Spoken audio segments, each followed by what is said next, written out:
پر اور حضور کا کہنا ماننے پر میں نے عہد کیا۔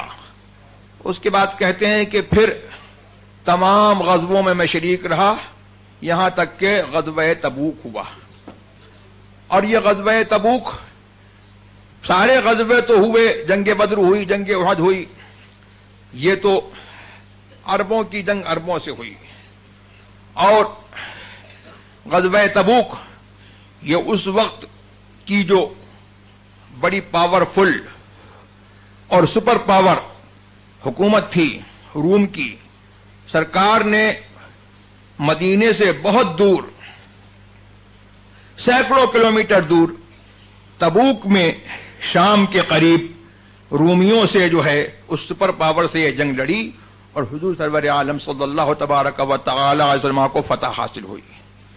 کہتے ہیں کہ یہاں تک کہ غزوہ تبوک کی باری آئی اور حضور سرور عالم صلی اللہ تبارک و تعالی علیہ وسلم نے عام منادی فرما دی، اعلان فرما دیا کہ لوگ جو ہے اس کے لیے تیاری کریں۔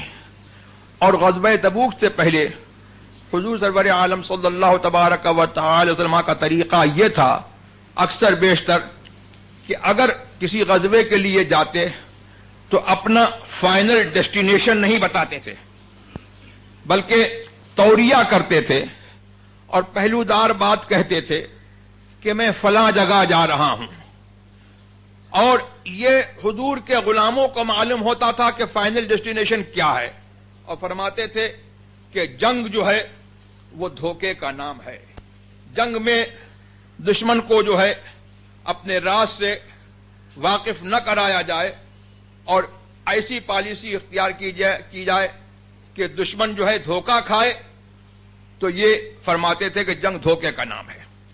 مگر غزوہ تبوک میں حضور سرور عالم صلی اللہ تبارک و تعالی علیہ وسلم نے عام منادی فرما دی اور فرما دیا کہ تبوک کی طرف جانا ہے، اور سب کو جو ہے حکم ہو گیا کہ کوئی جو ہے پچھڑنے نہ پائے، اور سب لوگ جو ہے اپنی پوری تیاری سے نکلیں۔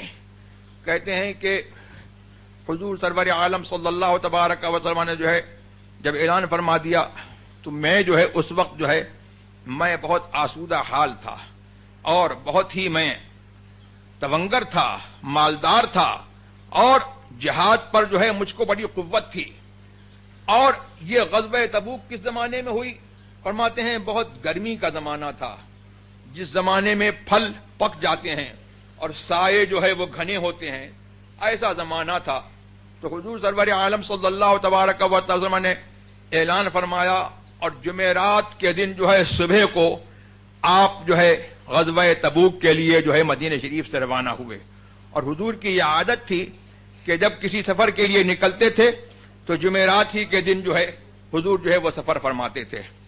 اب کہتے ہیں کہ میں نے دل میں سوچا کہ حضور چلے گئے، میں کل جمعے کے دن جاؤں گا، بازار جاؤں گا اور اپنا ساز و سامان خریدوں گا، لشکر، اور حضور سرور عالم صلی اللہ تبارک و تعالی علیہ وسلم سے جو ہے مل جاؤں گا، لیکن مجھے کچھ کام درپیش ہو گیا تو جمعے کے دن نہیں گیا، اور مجھے یہ سائے گھنے اچھے لگ رہے تھے اور یہ پھل پک گئے تھے، مجھے جو ہے اس کی طرف رغبت تھی، وہ اچھا لگ رہا تھا۔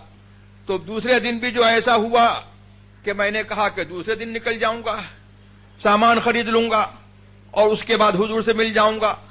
کہتے ہیں کہ پھر مجھے کوئی کام درپیش ہو گیا، پھر میں نہیں جا سکا۔ اس کے بعد کہتے ہیں کہ مجھے جو ہے گناہ نے گھیر لیا اور میں جو ہے پھر بیٹھ رہا، اور اس کے بعد کہتے ہیں کہ میں نکلتا تھا بازاروں میں تو مجھ کو بڑی شرم آتی تھی، اور مجھے جو ہے یہ بہت برا لگتا تھا کہ لوگ دیکھیں اور وہ کسی ایسے شخص کو دیکھیں کہ جس کے اوپر جو ہے انگلیاں اٹھائی جائیں اور لوگ تانا دیں کہ یہ منافق ہے۔ یعنی اس زمانے میں حضور سرور عالم صلی اللہ تبارک و تعالی علیہ وسلم کے غزوے میں اگر کوئی شخص نہ جائے تو وہ منافق سمجھا جاتا تھا، لیکن یہ وفادار غلام تھے تو ان کو اس سے تکلیف ہوتی تھی۔ کہتے ہیں کہ اور لشکر اتنا عظیم جرار لشکر تھا کہ اگر کوئی چھپنا چاہتا تو آسانی سے چھپ سکتا تھا، اس لیے کہ اس لشکر کو کوئی بہت بڑا رجسٹر بھی جو ہے اس کا احاطہ نہیں کر سکتا تھا، اتنا عظیم لشکر تھا۔ اور پچھڑنے والے جو لوگ پیچھے رہ گئے وہ 80 سے زیادہ کچھ لوگ تھے، یعنی 83 سے لے کر کے 89 تک ان کی تعداد رہی ہوگی۔ کہتے ہیں کہ حضور سرور عالم صلی اللہ تبارک و تعالی وسلم جب غزوہ تبوک میں جنگ میدان تبوک میں پہنچے تو مجھے یاد کیا اور کہا کہ کعب ابن مالک کہاں ہیں؟ تو کہتے ہیں کہ میری قوم کا ایک شخص تھا، اس نے کہا کہ کعب ابن مالک تو اپنے عائش میں جو ہے مست ہیں، وہ اپنے اچھے لباس میں مست ہیں اور وہ اپنے اچھے لباس کی طرف نظر کر رہے ہیں اور ان کو اچھے لباس کو دیکھنے سے فرصت نہیں ہے۔ تو کہتے ہیں کہ یہ شخص جو تھا غالباً منافق تھا اور کچھ اس کو حضرت کعب ابن مالک رضی اللہ تبارک و تعالی عنہ سے ذاتی رنجش تھی۔ تو حضرت معاذ ابن جبل رضی اللہ تبارک و تعالی عنہ نے فرمایا کہ اے شخص تو کتنی بری بات کہتا ہے، اور پھر ان کی معذرت پیش کی حضور کی خدمت میں کہ کہا کہ یا نبی اللہ، اللہ کے رسول صلی اللہ تعالی علیہ وسلم، یہاں سے آپ سنیے کہ یا نبی اللہ کہہ رہے ہیں صحابہ پکار رہے ہیں یا نبی اللہ، یہی تو مسلک اہل سنت ہے، ہم بھی تو پکارتے ہیں یا رسول اللہ۔ ہاں، یہی جو ہے مسلک اہل سنت ہے اور یہی مسلک اعلی حضرت، غیظ میں جل جائیں بے دینوں کے دل، یا رسول اللہ کی کثرت کی۔ کوئی بات ہوتی صحابہ جو ہے یا نبی اللہ یا رسول اللہ کہہ کر کے پکارتے، کہنے لگے یا نبی اللہ، اے اللہ کے نبی، ہم تو اس آدمی کو جو ہے اچھا ہی جانتے ہیں، یہ غلط کہہ رہا ہے۔ حضور سرور عالم صلی اللہ تبارک و تعالی علیہ وسلم خاموش ہو گئے۔ اب اس کے بعد کہتے ہیں کہ میں جو ہے اپنے تمام اصحاب میں بہت پاورفل آدمی تھا، بہت طاقتور آدمی تھا، میں جو ہے آتا تھا، بازاروں میں چلتا تھا اور بازاروں میں گھومتا تھا، اور میرے دو ساتھی اور تھے، مرارہ ابن ربیعہ اور ہلال ابن امیہ، وہ بھی میرے پیچھے جو ہے میرے ساتھ میں جو ہے وہ بچھڑ گئے تھے۔ کہتے ہیں کہ میں اسی حال میں جو ہے رہا اور میں سوچتا رہا کہ میں حضور کی خدمت میں، جب حضور کی خدمت میں آؤں گا اور حضور تشریف لائیں گے، حضور کی خدمت میں حاضر ہوں گا تو کیسے بات بناؤں، کیسے میں ایکسکیوز کروں، ہاؤ کین آئی ایکسکیوز، میں کیا بہانہ بناؤں، اور حضور سرور عالم صلی اللہ علیہ وسلم کو کیسے میں پرسویٹ کروں، کیسے میں راضی کروں، اور حضور کے غصے سے، حضور کے جلال سے کیسے بچوں۔ یہ صحابہ ہیں، یہ سمجھتے تھے کہ ان کا جلال جو ہے ان کا جلال نہیں ہے، یہ خدا کا غضب ہے۔ یہی تو مسلک اعلی حضرت ہے، نہیں وہ میٹھی نگاہ والا، خدا کی رحمت ہے جلوہ فرما، غضب سے ان کے خدا بچائے، جلال باری تب۔ تو پھر کہتے رہے ایسے کہوں گا ویسے کہوں گا، جھوٹے ہیلے بہانے جو ہے دل میں آتے رہے، زبان سے نہیں کہا، اب دل میں جو ہے سوچتے رہے کہ یہ کہہ دوں گا وہ کہہ دوں گا، لیکن اس کے بعد جو ہے دل میں جو ہے یہ جو نے ارادہ جما لیا کہ سچ بولوں گا، اور کہا کہ اتنے میں پھر یہ ہوا کہ حضور سرور عالم صلی اللہ تبارک و تعالی علیہ وسلم تشریف لے آئے۔ ان کے تشریف آوری کی خبر جو ہے وہ ایک دن پہلے مل گئی کہ کل آ رہے ہیں۔ تو حضور سرور عالم صلی اللہ تبارک و تعالی علیہ وسلم دن جب چڑھ گیا، سن رائز کے ٹائم پر جو خوب اچھا سورج چڑھ گیا اوپر، آپ تشریف لائے تو سب سے پہلے حضور اپنی عادت کے مطابق مسجد میں گئے۔ حضور کی عادت تھی جب کسی سفر سے واپس ہوتے تو اپنے گھر والوں سے نہیں ملتے تھے، اپنے گھر میں نہیں جاتے تھے، مسجد میں جاتے تھے اور 2 رکعتیں جو ہے وہ شکرانے کی پڑھتے تھے، اور اس کے بعد جو ہے پھر جو ہے اپنے صحابہ سے ملتے تھے اور اس کے بعد گھر میں جاتے تھے۔ تو کہتے ہیں کہ حضور جو ہے اپنی عادت کے مطابق مسجد میں تشریف لائے اور صحابہ سے 2 رکعتیں پڑھیں، پھر صحابہ سے ملے۔ اب لوگ جو ہے آتے تھے، جو منافق تھے وہ لوگ جو ہے آتے رہے اور حضور سے جو ہے باتیں بناتے رہے، حضور ہم کو یہ کام لگ گیا وہ کام لگ گیا۔ حضور نے جو ہے ان کا جو ظاہری عذر تھا وہ قبول کر لیا اور ان کا باطن اور ان کے اندر کی بات اللہ کے سپرد کر دی، اور یہ حضور کا قاعدہ تھا۔ حضور نے فرمایا کہ ہم کو یہ حکم ہے کہ ہم جو ہے ظاہر پر عمل کریں اور باطن جو ہے اللہ کے سپرد کر دیں. تو حضور کو سب خبر تھی، لیکن حضور کو حکم نہیں تھا ان کے راز کھولنے کا، تو حضور نے جو ہے ان کے ظاہر کو قبول کر لیا. کہتے ہیں کہ اب میری باری آئی، میں حضور کی خدمت میں حاضر ہوا. تو کہتے ہیں کہ میری نظر جب حضور پر پڑی تو حضور جو ہے مسکرائے، لیکن اس مسکراہٹ میں غصہ تھا، جلال تھا. حضور نے فرمایا کہ کعب ابن مالک، تم نے تو اپنی اونٹنی خرید لی تھی، کیوں نہیں آئے؟ تو کہتے ہیں کہ یا رسول اللہ، اگر میں کسی اور کی خدمت میں بیٹھتا اور میں اس سے جھوٹ کہتا تو اس کے غصے سے بچ سکتا تھا، لیکن مجھے یقین ہے کہ اگر میں آپ کے سامنے سچی بات کہوں گا حضور کو جلال آ جائے گا. لیکن اللہ سے جو ہے مجھے امید ہے کہ اللہ تبارک و تعالیٰ آپ کو راضی فرما دے گا، اور اگر میں جھوٹ بولوں گا تو اللہ تبارک و تعالیٰ آپ کو مطلع فرما دے گا، اور نہ میں پھر آپ کے عذاب سے بچ پاؤں گا نہ خدا کے عذاب سے بچ پاؤں گا. تو یہ صحابہ کا کیا عقیدہ تھا؟ صحابہ کا عقیدہ یہ تھا کہ ہمارا پروفٹ جو ہے، our prophet knows the intrinsic, knows whatever we conceal in our heart, and he knows the unseen. وہ غیب کی خبر جانتے ہیں، ہمارے دل میں کیا ہے اس کو بھی وہ خبر رکھتے ہیں، اور صرف جانتے نہیں ہیں بلکہ he can observe whatever is in heart. جو کچھ ہمارے ہاتھ دل میں ہے وہ اس کو دیکھتے ہیں. سبحان اللہ. تو یہ تو صحابہ کا عقیدہ تھا. اب اس کے بعد جو ہے کہنے لگے کہ حضور میرے لیے جو ہے کوئی عذر نہیں تھا، میں جو ہے جس وقت جو ہے میں آپ سے پچھڑا ہوں میں بہت ہی اچھے حال میں تھا. تو پھر حضور نبی کریم صلی اللہ علیہ وسلم نے فرمایا کہ یہ سچ کہتا ہے. کہا کہ اٹھ جاؤ، جب تک اللہ تبارک و تعالیٰ کا حکم تمہارے معاملے میں آئے اس وقت تک صبر کرو. اب صبر کی منزل دیکھیے. سبحان اللہ.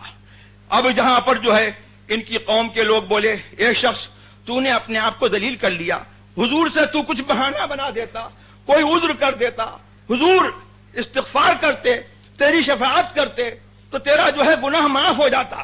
صحابہ کا عقیدہ کیا تھا کہ یہ شفاعت کر دیں گے اللہ معاف فرما دے گا. یہی تو مسلک اعلی حضرت ہے، یہی مسلک اہل سنت ہے. اب آئی شفاعت کی ساعت، اب آئی، ذرا چین لے میرے گھبرانے والے. سبحان اللہ. تو اس کے بعد جو ہے کہنے لگے کہ وہ لوگ کہنے لگے کہ تو نے جو ہے اپنے آپ کو جو ہے وہ ایسی منزل میں ڈال لیا کہ اب معلوم نہیں کہ تیرا کیا فیصلہ ہوتا ہے. کہتے ہیں کہ تھوڑی دیر کو مجھے خیال ہوا کہ لوٹ جاؤں اور میں کہہ دوں کہ جھوٹ بول دوں کہ نہیں حضور ایسا ہوا ویسا ہوا. تو میں نے کہا کہ یہ بتاؤ کہ مجھ سے پہلے بھی جو ہے کیا کسی نے جو ہے سچ سچ حضور کی خدمت میں عرض کیا ہے؟ بولے ہاں، ہلال ابن امیہ اور مرارہ ابن ربیعہ، ان دونوں نے جو ہے جیسے تم نے کہا ویسے ہی انہوں نے بھی جو ہے سچا جو ہے اپنا حال بیان فرما دیا. تو کہا کہ بس مجھے ان دو سچوں کی ذات میں میرے لیے جو ہے رہنمائی ہے، میں ان کو فالو کروں گا. اور یہ لوگ جو ہے نیک لوگ تھے جو بدر کی جنگ میں جو ہے حضور کے ساتھ شریک ہوئے تھے. کہا کہ میں جو ہے حضور سے جھوٹ نہیں بولوں گا. اب کہتے ہیں کہ حضور سرور عالم صلی اللہ تبارک و تعالی علیہ وسلم نے فرمایا کہ ان تینوں سے کوئی بات نہیں کرے گا. سوچو، ہلال ابن امیہ، مرارہ ابن ربیعہ، کعب ابن مالک، یہ حضور کے سچے غلام تھے، کلمہ پڑھتے تھے. اب کوئی جو ہے علماء کونسل والے ہوتے یا کوئی جو ہے آج والے ہوتے تو کہتے کہ میاں جو ہے ہم جو ہے صرف جو ہے سیاسی اتحاد کر رہے ہیں اور ہم سے جو ہے صرف جو ہے دنیا کی وجہ سے اتحاد کر رہے ہیں، ہم کوئی مذہب میں اتحاد تھوڑی کر رہے ہیں. اور یہ کہتے کہ یہ بھی کلمہ پڑھنے والے ہیں، ہم بھی کلمہ پڑھنے والے ہیں، ان سے بات کرنا کیوں چھوڑیں؟ لیکن سبحان اللہ، کعب ابن مالک کے رشتہ داروں نے جو ہے ان کو چھوڑ دیا، بیٹے نے چھوڑ دیا، بیوی نے چھوڑ دیا. کوئی کعب ابن مالک کسی کے باپ ہوں گے تو بیٹے نے بھی چھوڑ دیا، باپ اور بیوی نے بھی چھوڑ دیا، بھائیوں نے بھی چھوڑ دیا. معلوم یہ ہوا کہ وہ صحابہ کا عقیدہ یہ تھا کہ ہمارا رشتہ محمد رسول اللہ سے ہے اور کسی سے نہیں ہے. اور ان کا عقیدہ کیا تھا؟ ان کا عقیدہ یہ تھا جیسے اعلی حضرت فرماتے ہیں کہ خلق کے حاکم ہو تم، رزق کے قاسم ہو تم، بھی کھو جاتا ہے تم تو کرو نا. یہ سمجھتے تھے کہ یہ ہمارے آقا ہیں، ہم ان کے غلام ہیں، ہمیں جو ہے ان کے آگے کوئی اختیار نہیں ہے. سب نے چھوڑ دیا. اب کہتے ہیں کہ اب تو دنیا بدل گئی, مدینہ جو ہے میرے لیے انجانا ہو گیا. اب شہر جو ہے لگتا ہے کہ کوئی انجانا شہر ہے, دیواریں لگتی ہیں جیسے انجانی دیواریں ہیں, لوگ لگتے ہیں جیسے کہ انجانے لوگ ہیں, کوئی مجھ سے نہیں بول رہا ہے. کہتے ہیں لیکن اس کے باوجود میں جو ہے صبر کے ساتھ جو ہے چلتا تھا, بازاروں میں چلتا تھا اور حضور کی مسجد میں آتا تھا, نماز پڑھتا تھا اور دیکھتا تھا کہ کیا حضور نے میرے سلام کا جواب دیا. حضور نے میرے سلام کا جواب دیا. حضور نے ان سے جو ہے سلام بند کر دیا اور حضور کے غلاموں نے سلام بند کر دیا.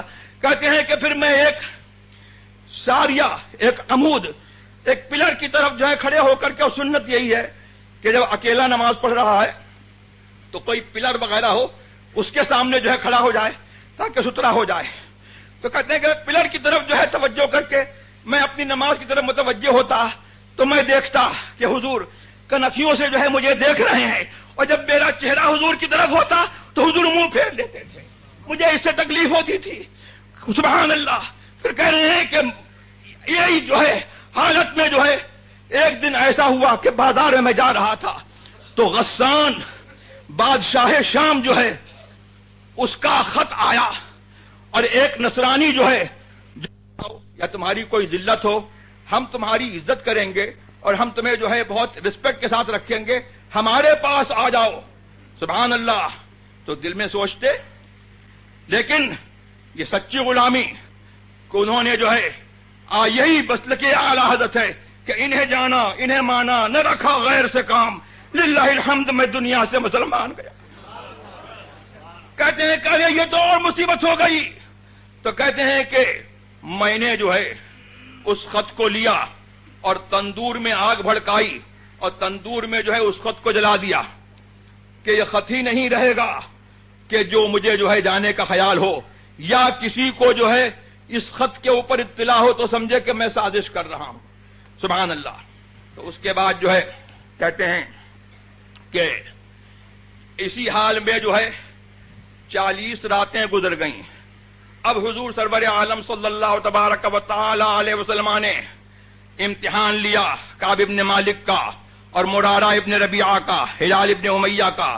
کعب ابن مالک کے پاس جو ہے قاصد بھیج دیا, اپنا میسنجر بھیج دیا اور کہلوا دیا ان کی بیوی سے, ان سے کہلوا دیا کہ اپنی بیوی کو چھوڑ دو. انہوں نے کہا طلاق دے دوں؟ کہا نہیں طلاق مت دو, لیکن اس سے صحبت مت کرنا, اس کے پاس مت رہنا. اور ایسے ہی جو ہے مرارہ ابن ربیعہ سے کہلوایا, یہی جو ہے ہلال ابن امیہ سے کہلوایا.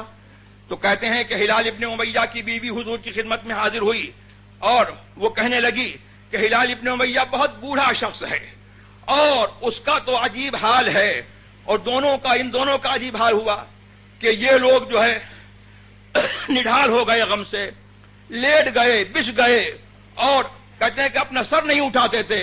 تو کہتے ہیں کہ جی اب ختم ہو رہی بات. تو کہنے لگے کہ خدمت میں آئی, کہنے لگی کہ بوڑھا شخص ہے اور وہ نہ کھاتا ہے نہ پیتا ہے, میں کیا اس کی خدمت کر سکتی ہوں؟ حضور نے کہا کہ ہاں خدمت کرو, لیکن تم سے ہرگز صحبت نہ کرے. تو کہا کہ اس کے اندر اس کی طاقت ہی نہیں ہے. سبحان اللہ. یہ صحابہ کا معاملہ تھا کہ اگر کہہ دیں کہ بیوی چھوڑ دو تو بیوی چھوڑ دیں, کہہ دیں کہ بھائی چھوڑ دو تو بھائی چھوڑ دیں. کہہ رہے ہیں کہ اب یہاں پر جو ہے کہتے ہیں کہ جب میری مصیبت جو ہے بہت زیادہ ہوئی اور مجھے صبر نہیں ہوا, تو ایک دن جو ہے میں اپنے بھائی کے باغ میں کیسے گیا, دروازہ بند تھا, دیوار پر میں چڑھ گیا. میرا چچازاد بھائی ابو قتادہ تھا جو میرا چچازاد بھائی تھا, میں نے اس کو سلام کیا, اس نے سلام کا جواب نہیں دیا. میں نے کہا کہ کیا تو یہ سمجھتا ہے, مجھے بتا دے کہ کیا ہے, میں اللہ و رسول سے محبت کرتا ہوں. اس نے جواب نہیں دیا. دوسری مرتبہ کہا خدا کی قسم تجھ کو دیتا ہوں میرے سوال کا جواب دے, اللہ رسول سے محبت کرتا ہوں کہ نہیں؟ تو اس نے جواب نہیں دیا. پھر تیسری مرتبہ قسم دی کہ میں جو ہے تجھ سے سوال کرتا ہوں کہ میں اللہ رسول سے محبت کرتا ہوں. تو اس نے کہا اللہ و رسولہ اعلم. اللہ جانے اس کا رسول جانے. یہی تو مسلک اعلی حضرت ہے کہ اللہ جانے اور اللہ کے دیے سے جو ہے رسول جانے. اسی لیے تو اعلی حضرت نے فرمایا کہ اور کوئی غیب کیا تم سے نہا ہو بھلا جب نہ خدا ہی چھپا تم پہ کروڑوں درود. تو کہتے ہیں کہ پھر تو مجھے رونا آیا اور میں جو ہے دیوار جو ہے پھاند کر کے جو ہے چلا گیا. کہتے ہیں کہ اسی حالت میں جو ہے جب میں ایک جو ہے دن فجر کی نماز پڑھ کر کے اپنی چھت پر بیٹھا تھا تو میں سنتا ہوں کہ سلا پہاڑ کی چوٹی سے جو ہے کوئی کہہ رہا ہے اے کعب ابن مالک تجھ کو بشارت ہو. تو کہتے ہیں میں نے کہا الحمدللہ اب جو ہے میری صبر کی گھڑی جو ہے وہ ختم ہوئی اور انشاءاللہ خوشی کی گھڑی آ گئی. کہتے ہیں کہ پھر وہ شخص جو ہے گھوڑا دوڑاتا ہوا جو ہے میرے پاس آیا اور اس کی آواز اس سے پہلے میرے پاس آئی. میں نے اس کو اپنے دونوں کپڑے جو ہے دے دیے بشارت کے طور پر, علامت کے طور پر کہ خدمت میں حضور کی جاؤ اور یہ بتا دو کہ غلام حاضر ہو رہا ہے. کہتے ہیں کہ اور میری توبہ جو ہے جو قبول ہوئی ہے تو قبولیت کی خبر جو ہے حضور پر جو ہے وہ نازل ہوئی تھی. وہی نازل ہوئی تھی کب؟ جب تہائی حصہ جو ہے رات کا گزر چکا تھا. تو حضرت ام سلمہ نے کہا کہ کیا ہم اب کعب ابن مالک کو خبر نہ دے دیں؟ حضور نے فرمایا کہ نہیں, ٹھہر جاؤ, صبح ہونے دو. اگر ابھی خبر دی جائے گی تو لوگ جو ہے بھیڑ کر دیں گے اور تم لوگوں کو سونے نہیں دیں گے. جب فجر ہوئی سبحان اللہ اور یہ حضور کی خدمت میں جو ہے حاضر ہوئے تو کہتے ہیں کہ میں نے دیکھا کہ حضور کا چہرہ جو ہے چاند کی طرح چمک رہا ہے. حضور خوش ہیں اور جب حضور کی خوشی کا عالم ہوتا تھا تو حضور کا چہرہ جو ہے ایسے ہی چمکتا تھا. فرماتے ہیں کہ میں نے جو ہے مجھ سے حضور نے جو ہے کہا کہ اے کعب ابن مالک تجھ کو جو ہے ایسے دن کی خوشخبری دیتا ہوں جو دن تیرے لیے جو ہے تیری پیدائش سے لے کر کے آج تک جو ہے سب دنوں سے زیادہ بہتر ہے, اس دن کی تجھ کو خوشخبری ہو. تو کہا کہ یہ آپ کی طرف سے ہے یا اللہ کی طرف سے ہے؟ فرمایا کہ نہیں, یہ اللہ کی طرف سے ہے. اور کہتے ہیں کہ ہمارے ہی جو ہے حق میں جو ہے یہ آیت نازل ہوئی کہ لقد طاب اللہ علی النبی والمہاجرین والانصار الذین اتبعوه فی ساعۃ العسرہ حتی اذا ضاقت علیہم انفسهم وضاقت علیہم الارض بما رحبت فتاب علیہم وهو التواب الرحیم. اللہ تبارک و تعالی نے اس نبی صلی اللہ تعالی علیہ وسلم کر اپنی رحمت سے رجوع فرمایا اور مہاجرین و انصار کی توبہ کو قبول فرمایا جنہوں نے حضور کی پیروی کی, حضور کی غلامی کی فی ساعۃ العسرہ, اس مشکل کی گھڑی میں, جنگ تبوک میں. اور یہاں تک کہ جب ان لوگوں پر جو ہے ان کی جانیں تنگ ہو گئیں اور زمین ان پر جو ہے تنگ ہو گئی اپنی کشادگی کے باوجود, اللہ نے ان کی توبہ قبول فرمائی اور وہی توبہ قبول کرنے والا مہربان ہے. اور کہتے ہیں ہمارے ہی حق میں یہ آیت نازل ہوئی جو میں نے پہلے پڑھی, یا ایھا الذین آمنوا اتقوا اللہ وکونوا مع الصادقین, اے ایمان والو اللہ سے ڈرتے رہو, وکونوا مع الصادقین اور سچوں کے ساتھ میں رہو. تو کہتے ہیں کہ پھر میں نے جو ہے حضور کی خدمت میں عرض کی کہ میری توبہ یہ ہے کہ حضور میں ہمیشہ سچ بولوں گا. تو جھوٹ تو بولا نہیں تھا, لیکن یہ یہاں سے مسئلہ معلوم ہوا کہ دل میں جو ہے کسی گناہ کا پکا ارادہ کر لینا وہ بھی گناہ ہے. دل میں تو انہوں نے جو ہے ٹھان لیا تھا کہ حضور سے ایسے بولوں گا ویسے بولوں گا, تو اس سے توبہ کر رہے ہیں. زبان سے نہیں کہا ہے لیکن دل میں جو ہے برا خیال آیا اس سے توبہ کر رہے ہیں. ہاں سبحان اللہ, کہا کبھی جھوٹ نہیں بولوں گا. اور میری توبہ یہ ہے کہ اللہ اور رسول کے لیے جو ہے میرا سارا مال صدقہ ہے, سارے مال سے میں جو ہے دستبردار ہوتا ہوں. فرمایا کہ نہیں, اپنا کچھ مال جو ہے چھوڑ دو تو تمہارے لیے یہ بہتر ہے. تو فرمایا کہ عرض کیا کہ جو خیبر کا میرا حصہ ہے وہ میں لے لیتا ہوں. اس کے بعد پھر جو ہے کہتے ہیں کہ ہم لوگوں نے جو ہے اللہ تبارک و تعالیٰ کا شکر ادا کیا کہ اللہ تبارک و تعالیٰ نے جو ہے ہم کو یہ نعمت عطا فرمائی اور میرے دونوں دوستوں کو ہلال ابن امیہ کو اور مرارہ ابن ربیعہ کو یہ نعمت عطا فرمائی کہ ہم نے جو ہے حضور سے سچ بولا. تو میں نے یہ دعا کی کہ اللہ تبارک و تعالیٰ نے جس طرح جو ہے مجھے آزمایا ہے ایسے جو ہے کسی اور کو نہ آزمائے, اور اللہ تبارک و تعالیٰ جو ہے اگلی زندگی میں جو ہے آگے کی جو زندگی ہے میری اس میں جو ہے مجھے محفوظ رکھے. تو یہ میں نے چند باتیں جو ہے آپ کے سامنے سنا دی جس سے آپ جو ہے یہ خوب سمجھ سکتے ہو کہ صحابہ کیا سمجھتے تھے کہ ہمارا رشتہ حضور سے ہے اور جس کا رشتہ حضور سے ہے ہمارا اس سے رشتہ ہے.